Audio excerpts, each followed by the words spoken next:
Assalamualaikum warahmatullahi wabarakatuh. Perkenalkan, nama saya Puput Saipudin, guru pendidikan agama Islam di SMK Nurbayan Kelapa Nunggal, sekaligus mahasiswa PPG Daljab Bat 1 di LPTK UIN Maulana Malik Ibrahim Malam dengan nomor induk mahasiswa 240191211573. Pada hari ini Selasa 13 Mei 2025, saya akan melaksanakan praktek pembelajaran di SMK Nurbayan Kelapa Nunggal untuk uji kinerja kelas 10 dengan tema memahami hakikat dan mewujudkan ketauhidan dan dengan subul iman atau cabang iman. Selamat menyaksikan. Assalamualaikum warahmatullahi wabarakatuh.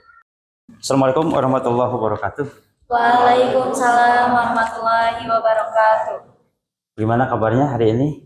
Alhamdulillah baik. Sudah pada makan? Sudah. Udah pada mandi? Sudah. Alhamdulillah.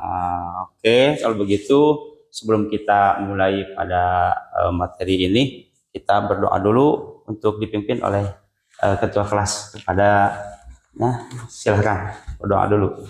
Sebelum memulai pelajaran, alangkah baiknya kita berdoa terlebih dahulu. Berdoa dalam hati dimulai.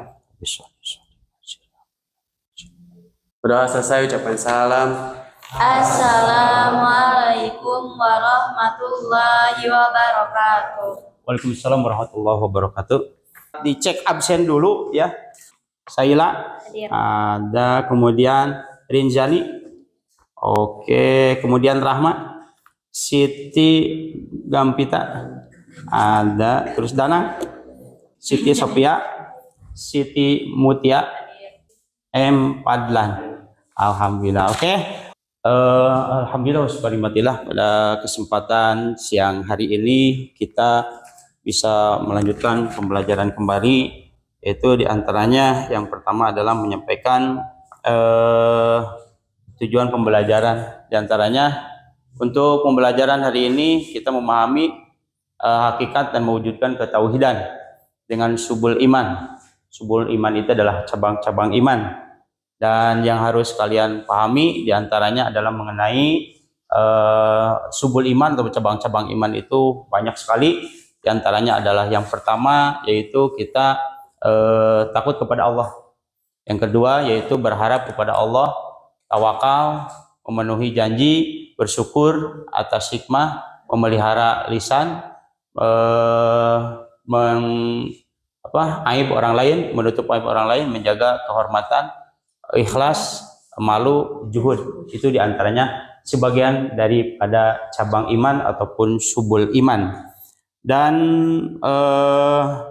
untuk pembelajaran hari ini penyampaian hasil dari pembelajaran yang sudah kemarin, yang sudah Bapak sampaikan kemarin itu tentang etos kerja. Ada yang bisa memahami pelajaran yang kemarin itu? Mungkin dari sini siapa? Umi, oke, siap? Baik Pak, Ya siap. pembelajaran yang sudah dipelajari minggu lalu yaitu tentang menerapkan etos kerja dalam meraih kesuksesan. Menerapkan etos kerja dalam meraih kesuksesan adalah menerapkan nilai-nilai positif dalam bekerja dan berusaha. Terapan-terapan yang sudah diterapkan pada minggu lalu yaitu yang pertama disiplin, kerja keras, tanggung jawab, jujur dan amanah, komitmen, inisiatif, dan kreatif. Itu saja yang bisa saya sampaikan. Oke, berarti semuanya sudah memahami pelajaran yang sudah dulu?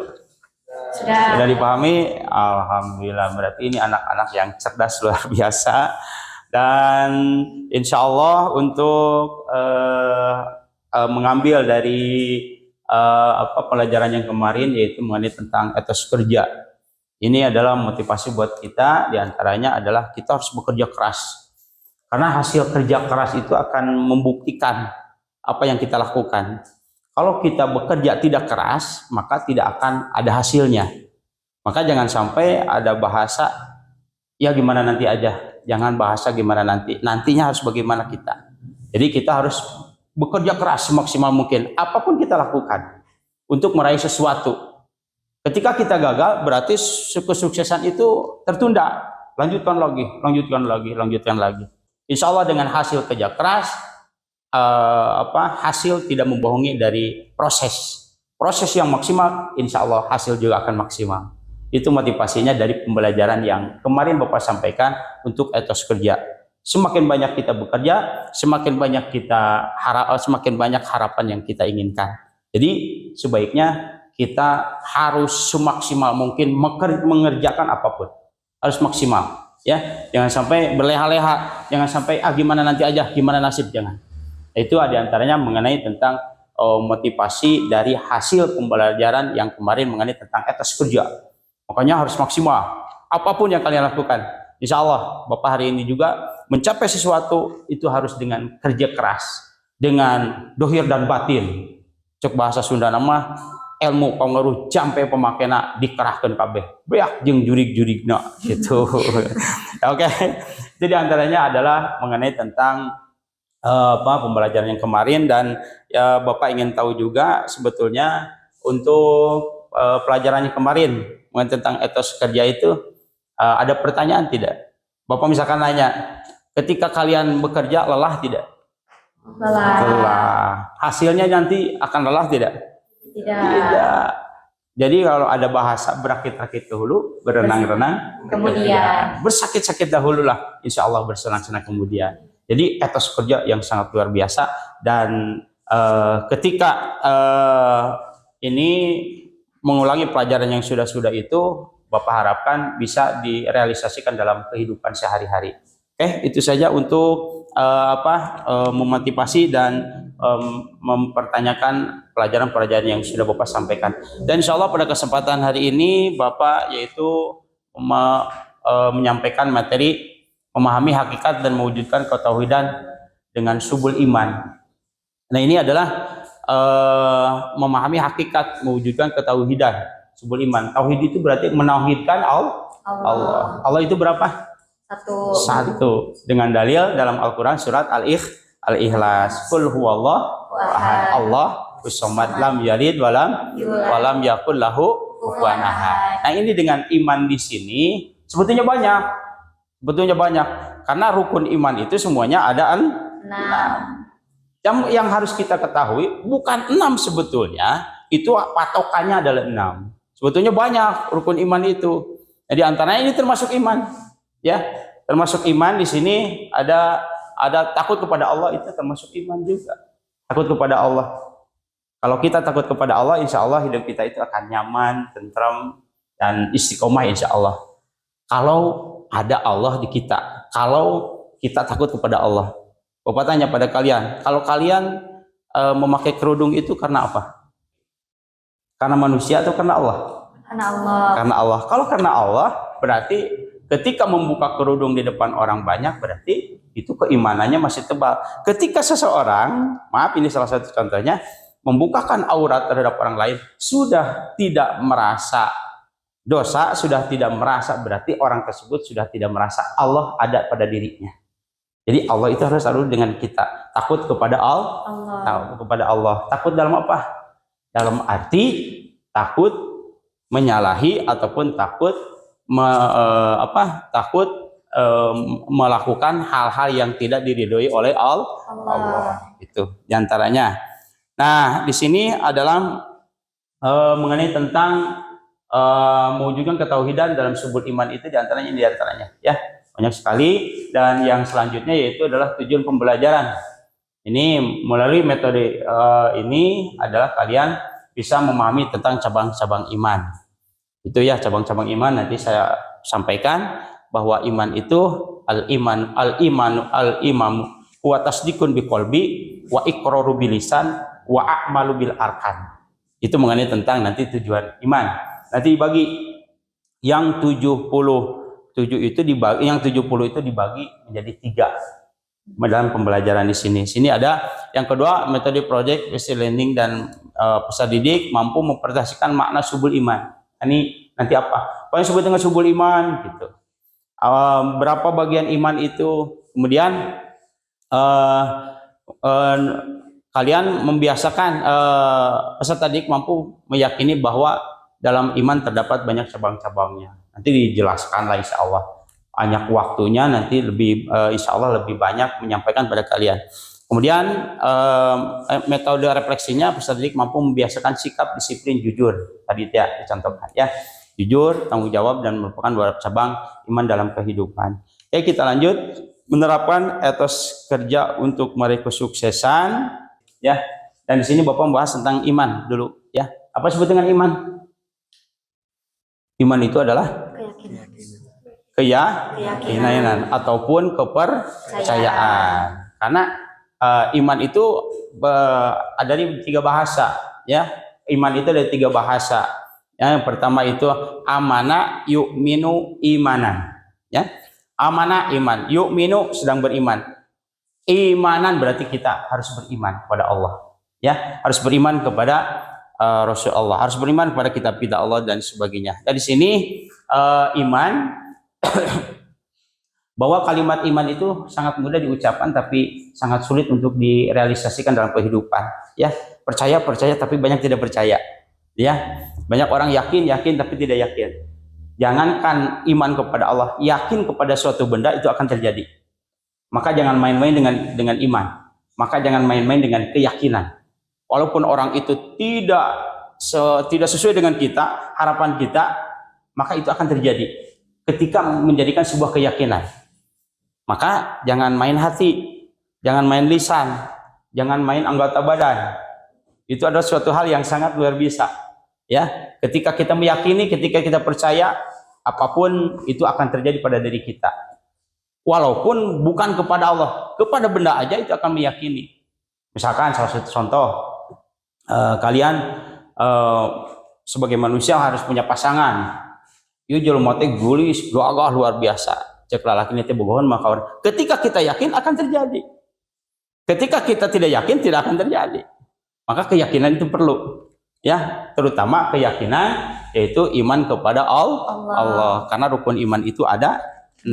Pertama iman kepada Allah, 2 iman kepada malaikat, yang ketiga iman kepada kitab, 4 iman kepada Rasul, 5 iman kepada kiamat, yang ke-6 adalah iman kepada qada dan qadar. Nah, di sini adalah iman itu adalah bisa diucapkan dengan lisan, ya, bisa diucapkan dengan lisan. Iman pada Allah, percaya kepada Allah, percaya ada Allah, ada. Itu adalah dengan pengucapan lisan. Itu bagaimana Pak cara pembuktian keimanan itu? Sangat luar biasa sebetulnya, ya. Kemudian yang kedua, diyakini dengan hati, Allah itu selalu ada di hati kita. Allah selalu dekat dengan hati kita. Allah selalu ada dalam kehidupan kita. Itu harus diyakini dengan hati. Yakin Allah ada? Yakin Allah selalu memberikan rezeki kepada kita? Yakin. Pernah tidak Allah dolim kepada hambanya? Tidak. Merasa kita didolimi oleh Allah? Tidak. Yang meyakini bahwa dolim itu adalah kita kepada Allah. Contohnya apa? Disuruh beribadah, kita nggak mau. Itu kan salah satu dolim, ya. Ma khalaqtul jinna wal insa illa liya'budun. Pertama untuk beribadah. Tadi jeunu kieu teh jang ibadah, jang naon teh ibadah mah nya. Berarti jelema kajieun. Itu. Yang kedua adalah sebagai khalifah fil ardh. Khalifah fil ardh itu sebagai pemimpin di muka bumi. Itu. Manusia itu sebagai pemimpin. Kalian mau masuk surga tidak? Mau. Siapa yang memimpin masuk surga? Diri kita sendiri, bukan orang lain, ya. Makanya tugas kita yang kedua yaitu adalah sebagai khalifah. Yang ketiga adalah mengajak kepada kebaikan. Itu adalah salah satu cabang dari iman, mengajak kepada kebaikan. Mengajak kepada kebaikan, suka mengajak tahajud sama temannya, suka membaca Al-Quran, temannya suka disuruh. Ada apa kalau disuruh suka marah Pak? Itu. Ya, itu diantaranya mengenai tentang perbuatan. Ya, jadi iman itu tidak cukup dengan lisan saja. Iman. Tapi pelaksanaan realita di lapangan tidak seperti itu. Berarti masih tanda kutip keimanannya. Itu, ya. Berarti dalam iman itu harus dibuktikan diucapkan dengan lisan. Itu bagaimana ucapannya? Asyhadu alla ilaha illallah wa asyhadu anna muhammadar rasulullah, dan seterusnya sampai ke sana, ya. Nah, yang kedua yaitu adalah diyakini dengan hati. Hati itu jangan sampai terkecoh, ya. Hati itu jangan terpengaruh pada hal-hal yang tanda kutip, ya. Hati itu pokoknya saya Pak tidak ada yang saya cintai selain dari pacar saya Pak. Berarti itu sudah mengkhianati hatinya. Yang kita cintai itu adalah Allah. Allah. Kemudian perbuatan dengan lisan. Di sini diucapkan dengan lisan itu cabang imannya itu ada 7 cabang. Ya, 7 cabang, banyak gitu. Berbohong itu kan lisan. Iya. Ya, berarti kalau suka berbohong, imannya dipertanyakan. Apalagi dengan lisan. Selain berbohong, menggunjing orang lain, berarti itu dipertanyakan keimanannya. Senang saya mengobrolkan orang lain, menggunjing orang lain itu senang. Memarahi orang lain itu kan nggak boleh. Kemudian diyakini dengan hati, wah ini paling banyak. Aduh paling banyak ini. 40 cabang iman. 40 cabang iman ini. Hati itu hati. Aduh, kita punya prasangka jelek pada ini. Wah, hati kita dipertanyakan, iman kita dipertanyakan. Iri pada orang lain maju, kenapa saya tidak maju? Berarti ada sesuatu iman yang tersakiti imannya, terkena virus imannya. Itu ya, suka benci terhadap orang lain enggak kan? Alhamdulillah ini anak-anak soleha ya.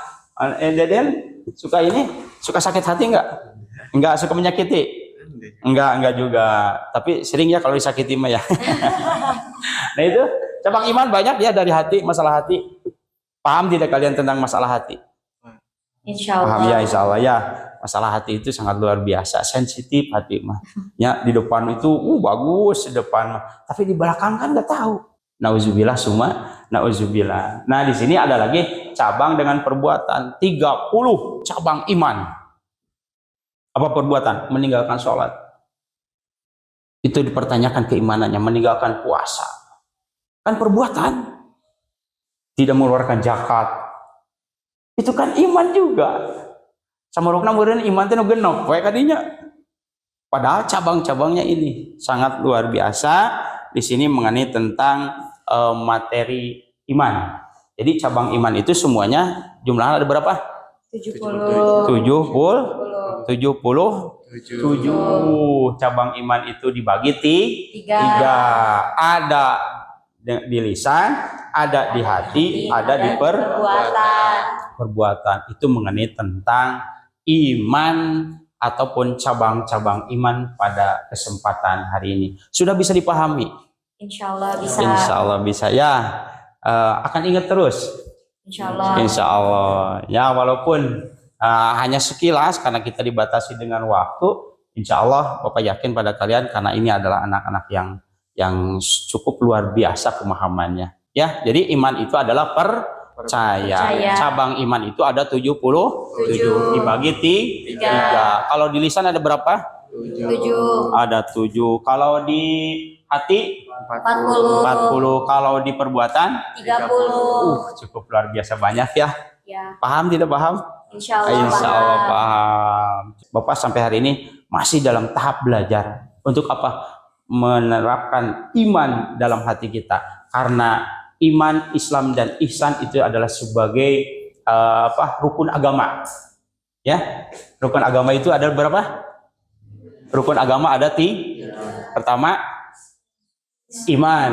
Yang kedua, Islam. Yang ketiga, ihsan. Kalau iman ada 6. Kalau Islam ada 5. Kalau ihsan 1. Jadi 651. 6 iman, 5 Islam, 1 ihsan. Itu nanti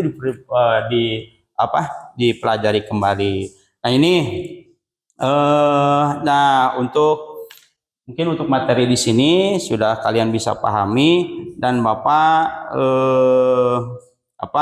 mau meminta merumuskan masalah terkait materi ini ya. Mungkin masalah ada masalah ataupun dibentuk kelompok ya. Ada kisah nanti baca dulu. Bisa dipahami oleh kalian. Dibaca dulu, ada waktu 5 menit. Silahkan dibaca dulu. Mau dibentuk kelompok dulu atau gimana? Sudah dibentuk Pak. Sudah dibentuk? Oke, iya siap. Silahkan, itu dikerjakan dulu. Ya, siswa berdiskusi dibagi kelompok dulu udah kan? Tinggal di itunya, Pak. Bangkunya silahkan. Sini Ben. Bagaimana? So. Tinggal kursinya di sini ke depan.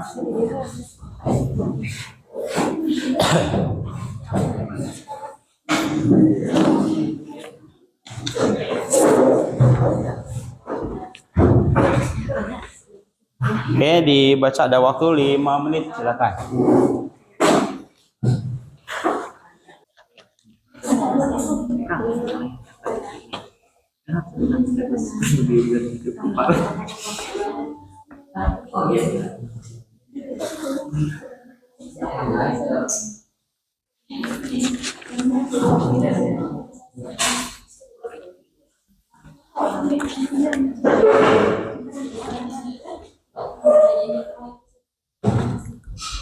Udah waktunya tinggal 2 menit lagi, silakan. Waktu 2 menit lagi.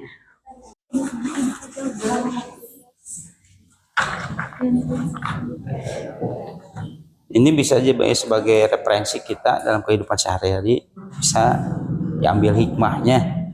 Nanti disampaikan juga di depannya. Tuh. Boleh nanti dibawa lah. Bapak mau nanya Pak? Ya, gimana? Gimana? Kan ini kisahnya kan akhirnya Heraklius sebenarnya membesar kekalahannya terhadap Abdullah bin Ufajah. Nah, memberikan penawaran terakhir sebagai bentuk kekalahannya Abdullah dan berkata, Abdullah maukah engkau mengecup kepalaku? Jadi si Heraklius nanti maukah engkau mengecup kepalaku, kasih Abdullah mengecup. Tapi di sini mendengar hal tersebut lantas Heraklius pun berdiri mengecup kepala Abdullah. Maksudnya sehingga sahabat-sahabat jadi si Heraklius yang ngecup kepada Abdullah, kan ini Heraklius yang minta dikecup bukannya? iya, keningnya maksudnya merasa bangga gitu. Jadi itu salah satu bagian dari iman juga sebetulnya. Jadi apa ya, menghargai lah gitu. Saking apa bangganya gitu. Dikecup lah gitu. Karena kan kebiasaan orang Arab begitu. Ya, kebiasaan orang Arab itu. Dan tinggal diperdalami lagi lah. Ada yang tanyakan sih? Tentang ini? Enggak ya? Udah paham semua ya?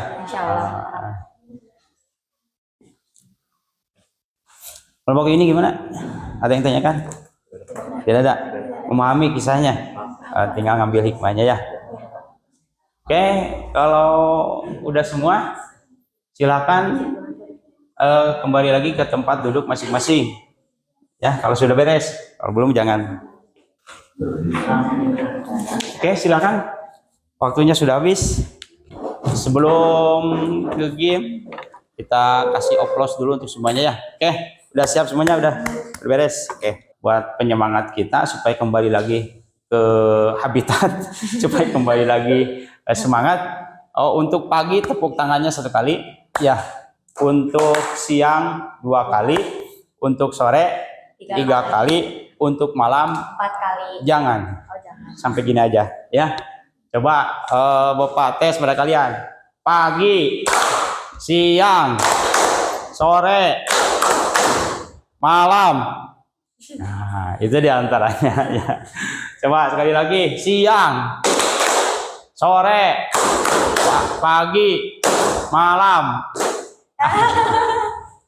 Masih belum kembali ke habitatnya ya.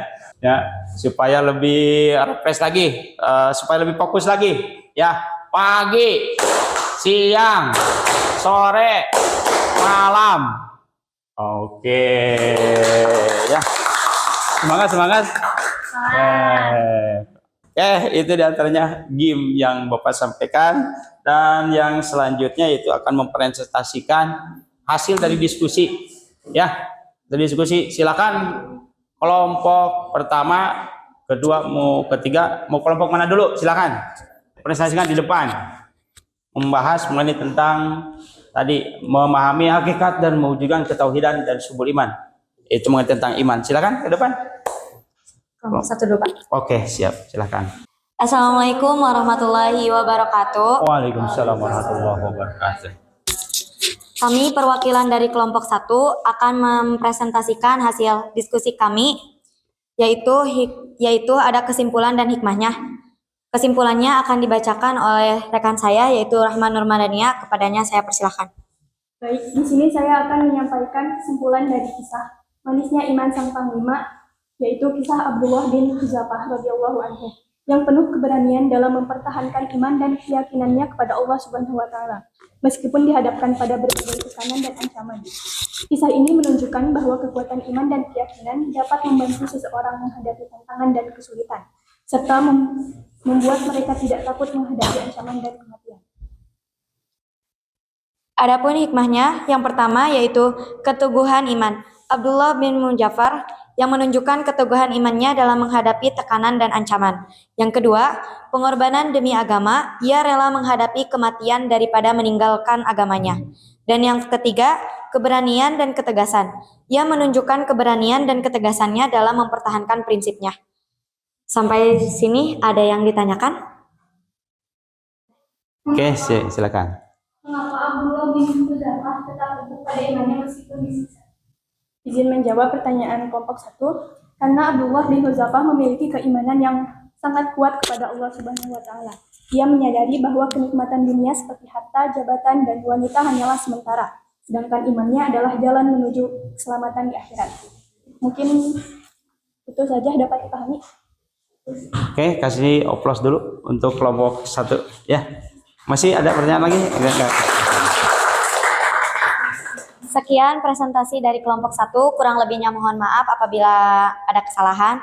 Wabillahi taufiq wal hidayah. Wassalamualaikum warahmatullahi wabarakatuh. Assalamualaikum warahmatullahi wabarakatuh. Assalamualaikum warahmatullahi wabarakatuh. Waalaikumsalam warahmatullahi wabarakatuh.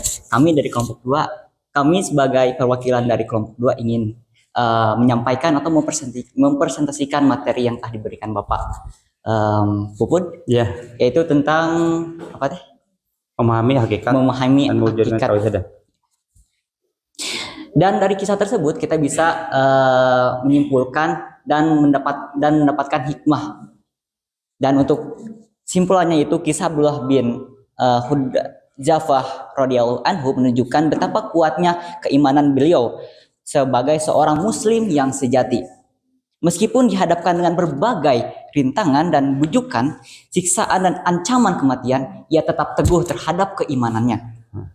Ia tidak goyah oleh tawaran duniawi seperti harta, wanita, bahkan jabatan yang ingin diberikan oleh seorang kaisar Romawi tersebut. Bahkan keselamatan jiwanya sendiri, akhirnya ketegangan itu membuat musuhnya sendiri menyerah dan menghormatinya. Bahkan beliau berhasil membebaskan tawanan yang ditawan oleh kaisar Romawi.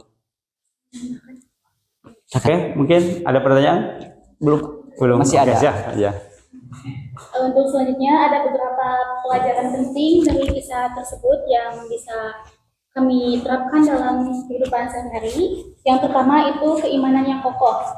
Abdullah bin Huzafah menunjukkan bahwa keimanan yang kuat tidak akan goyah oleh godaan duniawi, ancaman ataupun penderitaan fisik. Yang kedua, pengorbanan untuk agama. Beliau rela mengorbankan segalanya, bahkan nyawa, demi mempertahankan keyakinan dan kehormatan Islam. Yang ketiga, harga diri dan martabat. Abdullah tidak ingin musuh-musuh Islam merasa menang atau merendahkan agamanya, bahkan dalam keadaan darurat sekalipun. Selanjutnya, ada inti dari kisah ini adalah keimanan yang tulus dan kokoh akan selalu menang, bahkan di hadapan ancaman dan godaan besar apapun. Dunia hanyalah sementara, sedangkan kemuliaan iman dan takwa kepada Allah adalah segalanya. Mungkin untuk selanjutnya, jika ada yang ingin ditanyakan, silakan. Oke, siap. Ada yang bertanya? Ingin bertanya, mengapa Abdullah bin Huzafah menolak semua tawaran Yesus? Mengapa Abdullah menolak tawaran dari kaisar tersebut? Itu sudah pasti karena keteguhan hati dan imannya terhadap Allah Subhanahu wa taala.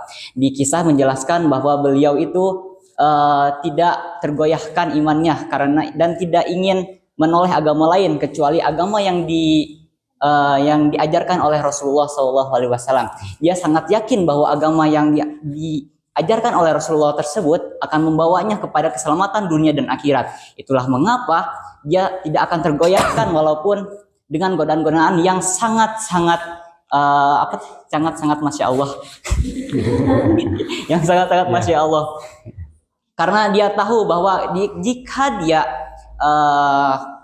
dia menerima tawaran tersebut, mungkin dia akan celaka dunia dan akhirat. Tapi dia tidak ingin celaka, dan juga dia ingin memperluas agamanya seperti yang diajarkan oleh Rasulullah, dan dia tidak ingin agamanya direndahkan oleh para bangsa Romawi.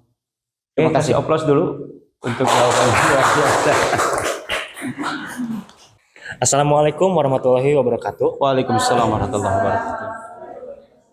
Kami dari kelompok 3 akan menjelaskan apa yang telah dirangkum dari kisah manisnya kisah sang panglima.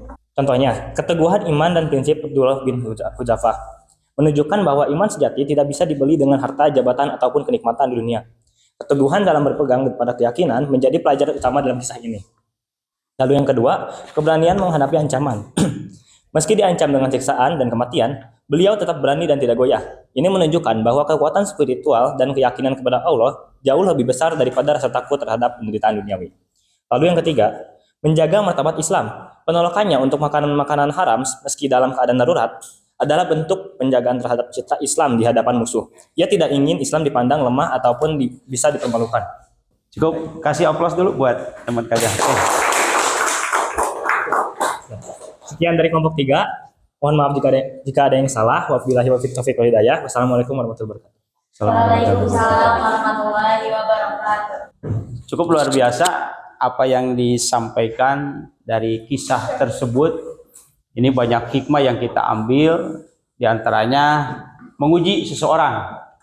Ini ya, menguji seseorang apakah orang itu lemah imannya atau tidak. Itu bisa diekspresikan, bisa direalisasikan dalam kehidupan, bisa dicoba iman kita itu kuat atau tidak gitu, teguh atau tidak. Nah, yang harus kita jaga itu diantaranya mengenai tentang lisan kita. Apakah kita itu akan terbujuk dengan rayuan? Apakah akan dijual dengan rayuan iman kita? Nggak mungkin. Bapak yakin pada kalian untuk bujuk rayu itu semuanya bullshit untuk masalah duniawi, ya. Duniawi tidak dibawa mati. Yang dibawa mati itu apa? Amal ibadah. Amal ibadah termasuk iman. Itu akan dibawa mati, ya. Kalau ilmu tidak dibawa mati ilmu mah, ya. Kalau ilmu mah masih ada di dunia. Yang dibawa itu adalah amal ibadah kita. Ketika kita kuat menghadapi hal itu, iman kita kuat menghadapi hal itu, direalisasikan dalam kehidupan sehari-hari, maka kita akan selamat kalau bisa mempertahankan keimanan. Jangan sampai kita terbujuk rayu dengan godaan-godaan yang sangat luar biasa. Contoh, misalkan dikasih mobil yang mewah, mau ditukar gak imannya sama mobil? Enggak ya, walaupun bagaimana. Dikasih uang 1000 koper, yang sebarang jutanya, 2 koper, mau dikasih nggak imannya? Enggak. Neng, kalau dikasih sarimi 1 bungkus, iman berjual nggak? Enggak. Apalagi 1 bungkus dengan uang yang miliaran, dengan kemewahan dunia, dikasih ini, dikasih itu. Pokoknya iman adalah yang paling mahal dan tidak ada barometer, tidak ada ukuran harga iman itu berapa, tidak bisa. Karena yang punya kekuatan iman itu adalah diri kita sendiri. Wa anfusakum, yang ada pada diri kita. Itu mengenai tentang kisah yang bisa kalian pelajari itu dari Abdullah bin Huzaifah radhiyallahu anhu, ya. Dari Abdullah Huzaifah radhiyallahu anhu sangat sungguh luar biasa. Yang dikasih harta ini itu sebagainya tidak terkecoh. Tidak terkecoh. Bahkan kebanyakan sebagian kecil ada yang imannya itu rapuh. Imannya itu tidak kuat. Kenapa? Karena lapar. Karena apa? Karena ada sebuah keinginan, dijuallah keimanan. Maka yang ketika iman itu keluar disebutlah orang yang murtad ataupun keluar dari agama Islam. Kenapa? Karena mengucapkan lisannya. Salah satu contoh, nauzubillah, salah satu contoh pasalan. Dia itu misalkan bahasanya gini, ngapain sholat? Yang sholat aja hidupnya repot, apalagi yang sholat.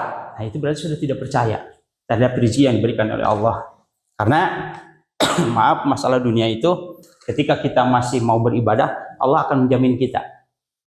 Yuk masukin dari sholat, dari puasa, segala macam. Allah nggak jamin. Mau sama kelaparan. Pernah dia ada kelaparan dia? Nggak beres, ayeuna sekolah ada yang kelaparan. Coba aku tuh nanti kita diganyal ke aspal, diganyal ke kayu.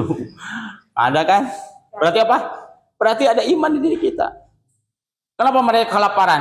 Maaf, di Palestina itu mereka itu saking kuatnya iman itu, mereka lebih baik mati daripada mereka daripada mereka harus meminta-minta pada orang lain. Lebih baik mati, lebih baik kena peluru daripada melepaskan iman pada dirinya. Karena mereka bangga ketika tertembak di medan perang. Itu imannya kuat. Urang mah orangnya kadang-kadang Allah subhanallah orangnya dikadek turulit ya. Mending keluar ti Islam mending kumaha ya. Jigana teh urang mah jigana teh daripada pae mending kene anauzubillah gitu ya. Itu tantangan iman itu banyak. Tantangan. Contoh yang paling kecil aja. Kalau siswa itu pacaran, itu kan ada iman di situ. Ya. Ketika kita lupa, ya, diam diri, berduaan, masalah contoh, berduaan, waktu tidak terasa. Karena dunia milik berdua. Yang lain ngontrak. Gitu. Tidak terasa dengan hal seperti itu. Berarti apa? Berarti keimanan kita itu sudah tidak ada, bahkan tertunda iman kita itu. Maka Bapak harapkan pada kalian semua bisa mengambil cerita, bisa mengambil hikmah dari cerita Abdullah bin Huzaifah terhadap Herakles ya. Heraklus itu salah satu contohnya. Harus kuat apapun bagaimanapun untuk merealisasikan keimanan dalam kehidupan sehari-hari itu. Tolong jaga lisan, jagalah hatinya. Jangan punya sifat iri, dengki, ujub, takabur dan sebagainya. Jangan sampai dalam hati kita itu. Yang terbaik aja lah. Husnudon, orang lain bawa motor yang bagus. Oh, alhamdulillah. Kita mengucapkan syukur aja.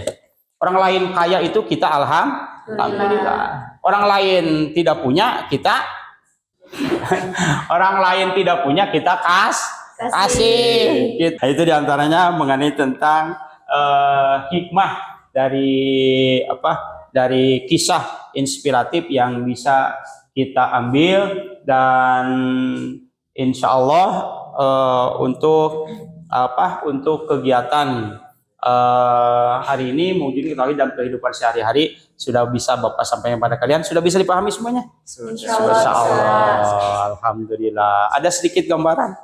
Ataupun banyak gambaran? Banyak gambaran. Jadi pesan Bapak sekali lagi, jagalah iman. Ya, jagalah iman, jangan sampai.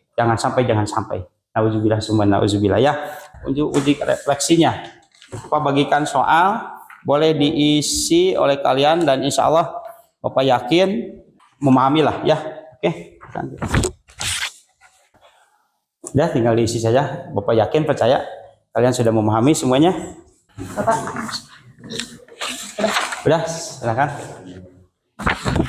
Kumpulkan saja. Sudah, oke, siap. Tadi kasih nama semuanya. Oke, alhamdulillah syukurillah. Materi mengenai tentang ketauhidan, mengenai tentang keimanan sudah Bapak bisa sampaikan, dan insya Allah minggu yang akan datang kita membahas mengenai tentang wawasan keislaman. Dan sekali lagi mohon kalian bisa merealisasikan keimanan dalam kehidupan sehari-hari, dan kita akhiri pembelajaran hari ini dengan membacakan doa. Silakan doa untuk dipimpin oleh ketua kelasnya. Sebelum kita mengakhiri pembelajaran kali ini, alangkah baiknya kita membaca doa bersama-sama. Berdoa dalam hati dimulai. Berdoa selesai ucapkan salam. Assalamualaikum warahmatullahi wabarakatuh. Assalamualaikum warahmatullahi wabarakatuh. Oke, sekian. Assalamualaikum warahmatullahi wabarakatuh. Waalaikumsalam warahmatullahi wabarakatuh.